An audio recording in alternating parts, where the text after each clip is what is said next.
Reading through the Bible in 1 year, April 13th, Leviticus 17, Psalms 20 through 21, Proverbs 31, and 1 Timothy chapter 2.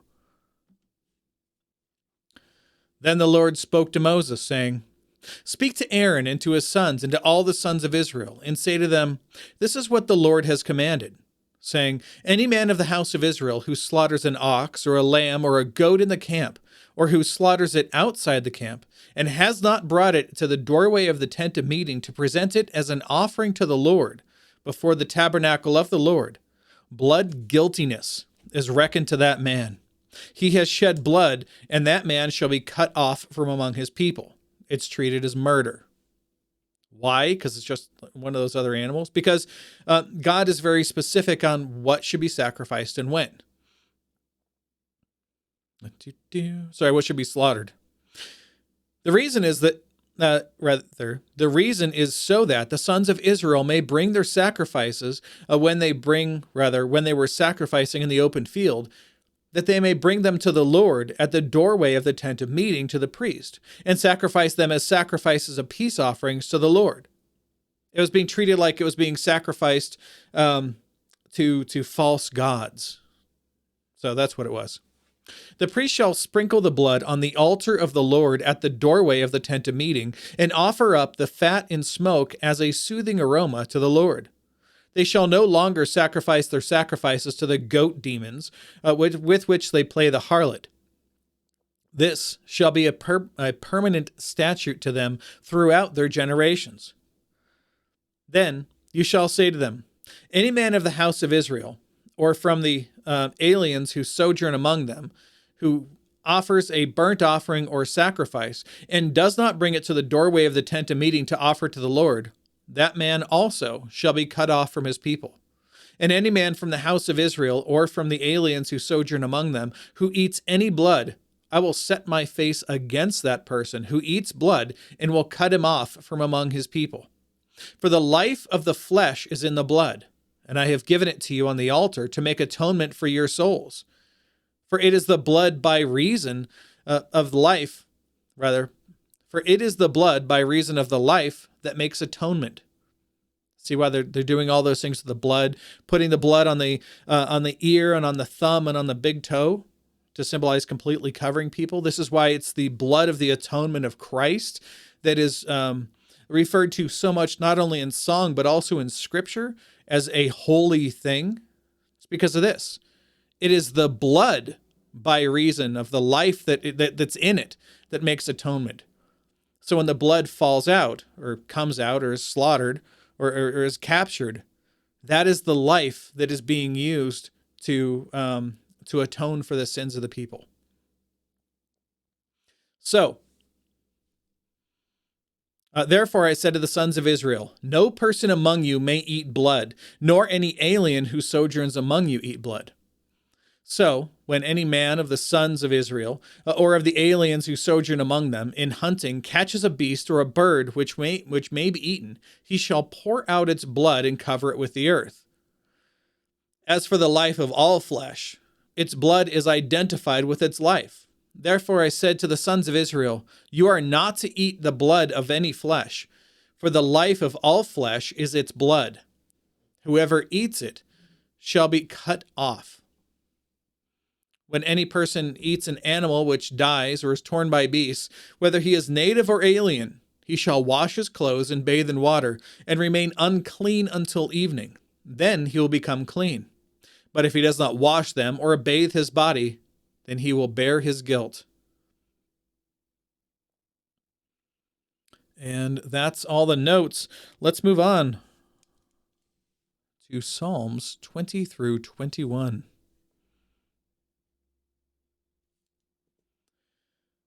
May the Lord answer you in the day of trouble.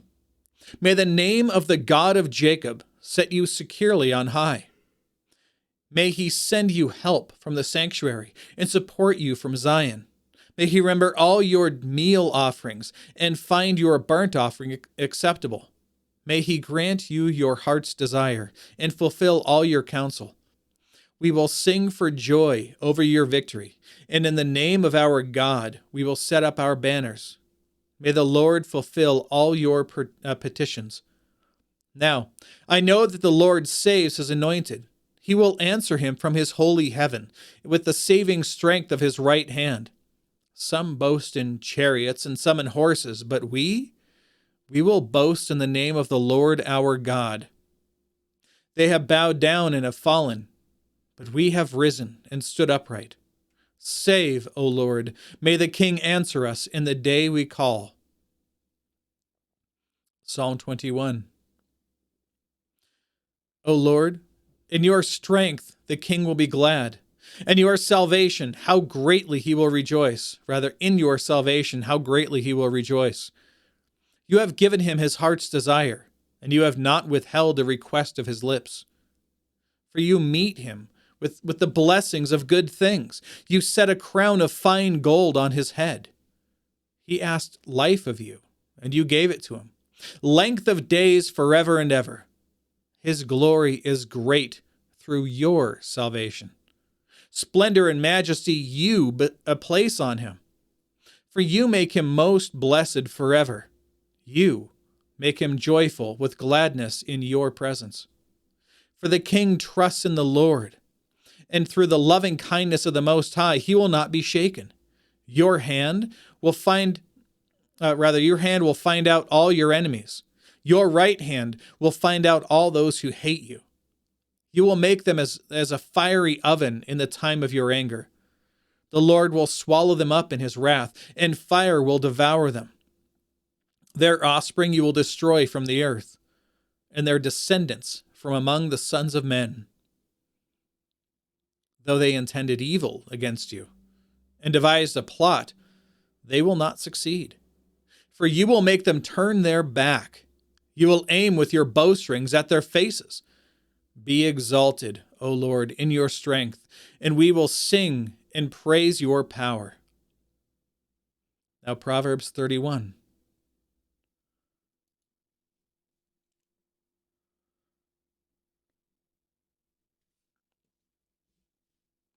So verses 1 through 9 here are the words of Lemuel. The sayings of King Lemuel, the word translated oracle in verse 1, is the same word as oracle in 30 verse 1, and as in 30 verse 1, some have preferred to see this as the name for a place called Massa. The ESV has followed the Masoretic text here. This is from the ESV Study Bible Notes. We see note 30 through 1 through 33 for more. No one knows who Lemuel was, or where he was king.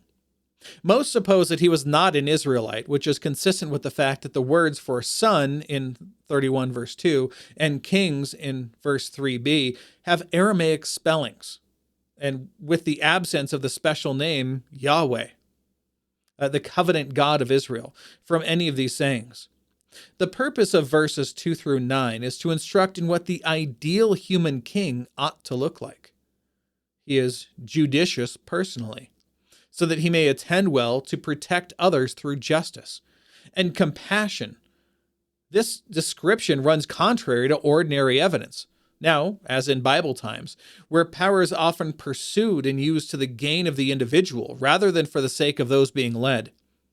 If Lemuel was in fact a ruler from outside of Israel, then the call of these verses underscores the teachings of Proverbs, that all rulers are called upon to rule justly and are judged accordingly.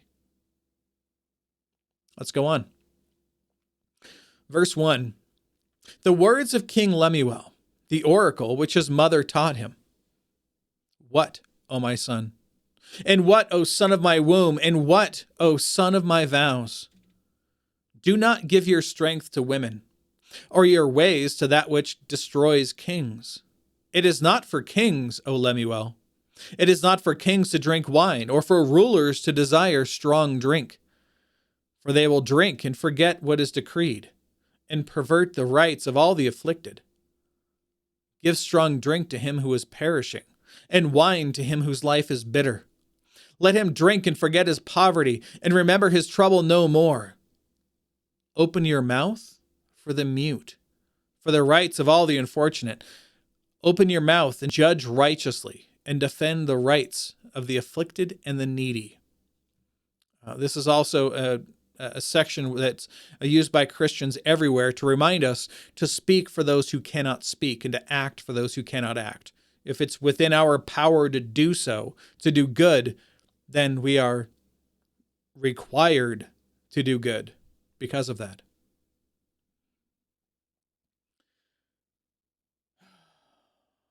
Okay, so this is a very long section here. I'm going to read the note from the Reformation Study Bible because it's good as well. So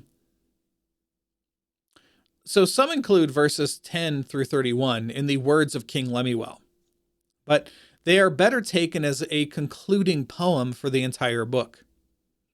This section, which has no title, matches the opening section, chapter 1 through 8. Chapter 1, verse 8 through chapter 9, verse 18, which also has no title. In 1:8 through 9:18, two women vie for the heart of the young man. In 10 through 31, only one woman remains, wisdom. This section is primarily a final portrayal of Lady Wisdom in all her beauty.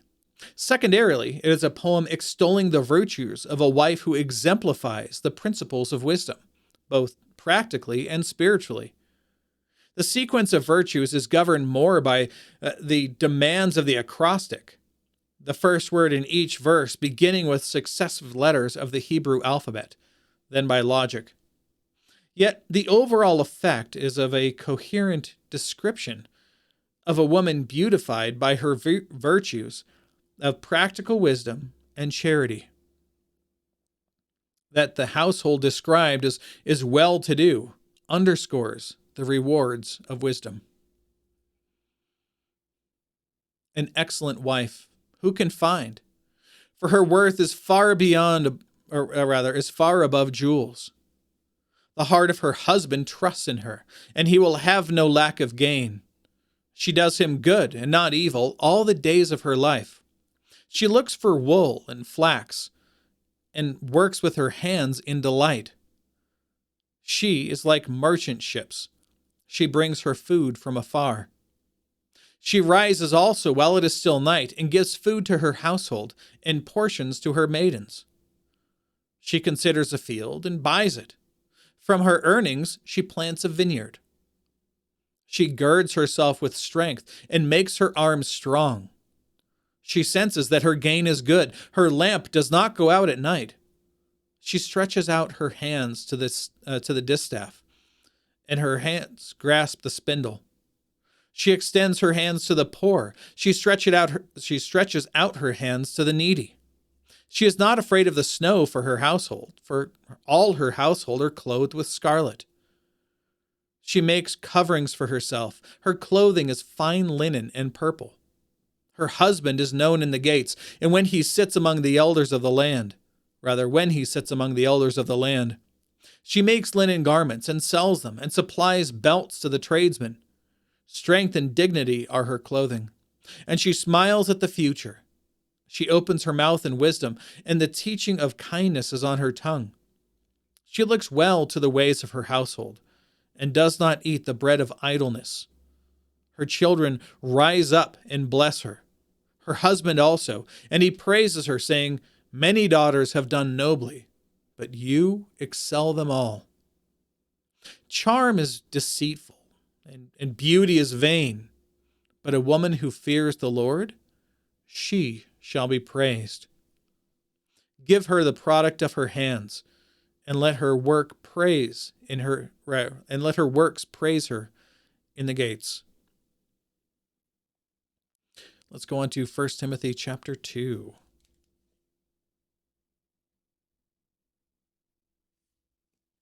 Paul continues. First of all, then, I urge that entreaties and prayers, petitions and thanksgivings be made on behalf of all men, for kings and all who are in authority, so that we may lead a tranquil and quiet life in all godliness and dignity. This is good and acceptable in the sight of God our Savior, who desires all men to be saved and to come to the knowledge of the truth. For there is one God, and one mediator also between God and men, the man Jesus Christ, who gave himself as a ransom for all, the testimony given at the proper time. For this I was appointed a preacher and an apostle. I am telling the truth, and I am not lying, as a teacher of the Gentiles in faith and truth. Therefore, I want the men in every place to pray, lifting up holy hands, without wrath and dissension. Likewise, I want women to adorn themselves with proper clothing, modestly and discreetly, not with braided hair and gold or pearls or costly garments, but rather by means of good works, as is proper for women making a claim to godliness. And a woman must quietly receive instruction with entire submissiveness. But I do not allow a woman to teach or to exercise authority over a man, but to remain quiet. For it was Adam who was first created, then Eve. And it was not Adam who was deceived, but the woman being deceived fell into transgression. But women will be preserved through the bearing of children if they continue in faith and love and sanctity with self-restraint. Now, this last line gets really confusing for people, so I'm going to pull up the note on that and we can read it together. There's a lot of good notes in this section. Go ahead and continue to pull this up so you can see them. Okay, we'll do the Reformation Study Bible. So, Paul appeals to the creation order instituted by God himself in Genesis 2:7 and 21 and 22. He uses a similar argument, though with some qualification, in 1 Corinthians 11:18 through 12, as, quote, firstborn, unquote. Adam had the rights of primogeniture, which, according to the passages about the firstborn son in the Old Testament, entailed not only inheritance rights, but authority over the entire household.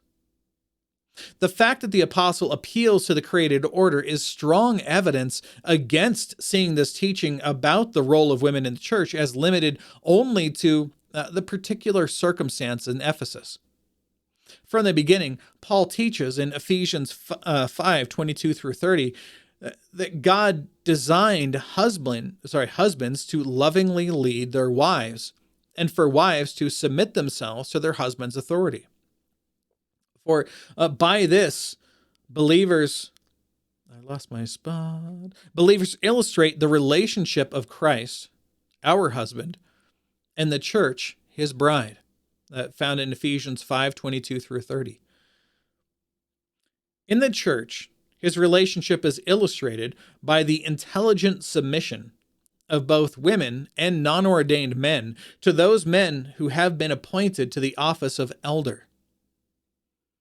Elders are to exercise their authority in a loving manner and not abuse the believers under their care, just as husbands are to love their wives enough to die for them.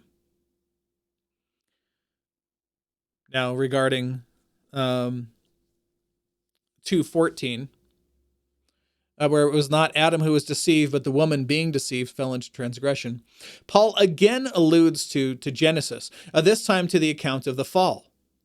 The argument might seem unfair, since both Adam and Eve sinned, but Paul's point is correct. Eve was the one who was deceived by the serpent. Paul's argument here, with its emphasis on who was deceived, may reflect the relative success that the false teachers at Ephesus were having in leading women astray. Elsewhere, Paul has no qualms about assigning responsibility for the fall to Adam himself. Romans 5:12 through 19, and 1 Corinthians 15:21 through 22. Now, regarding women will be preserved through the bearing of children, this gets confusing. So I'm going to read the notes on this. So this line probably refers to any woman, not simply to Eve. The term will be saved, unlikely to mean brought safely, physically preserved through the process of childbirth, as some hold. Paul uses his normal word meaning redemption from sin, thereby contrasting being deceived into sin, as we saw in verse 14, with being saved from it. Alternatively, the term saved may indicate the reception of some important, though unspecified, benefit from God. The term through childbearing, the interpretation through the birth of the child, Jesus, however attractive it may be theologically, is doubtful. Paul intends another allusion to Genesis, this time to God's statement to Eve after the fall concerning her role in childbearing. This is Genesis 3:16. And the final line here, if they continue in faith and love and holiness with self-control. This qualification shows that Paul is not suggesting that childbearing is an act that merits salvation, as if there's two different ways to be saved, one through faith in Christ and the second through being a woman and merely giving birth, which would contradict his doctrine of justification by faith. Rather, his point is that those women at Ephesus who have been deceived by the false teachers, and Christian women generally, need to focus on their proper God-assigned role, and especially on embracing their calling with Christ-like attitudes befitting women of faith. See verses 8 through 10 and 1, 5, and 19. Given his use of Genesis 2 and 3, his argument and the false teachers' disparagement of marriage, as we later see in chapter 4, verse 3, Paul finds childbearing, 1 Timothy 5:14, and bringing up children, 1 Timothy 5:10, to be important symbols for that role, as we see in 1 Timothy 5, verse 14. Ultimately, Paul wants women to understand that they do not have to reject their homes and families in order to have worth in God's sight or to enjoy all the benefits of redemption. Rather, they work out their salvation in fear and trembling, Philippians 2:13 through 14, as they fulfill their calling in the home. And we'll be back tomorrow. Behold, the word of the Lord.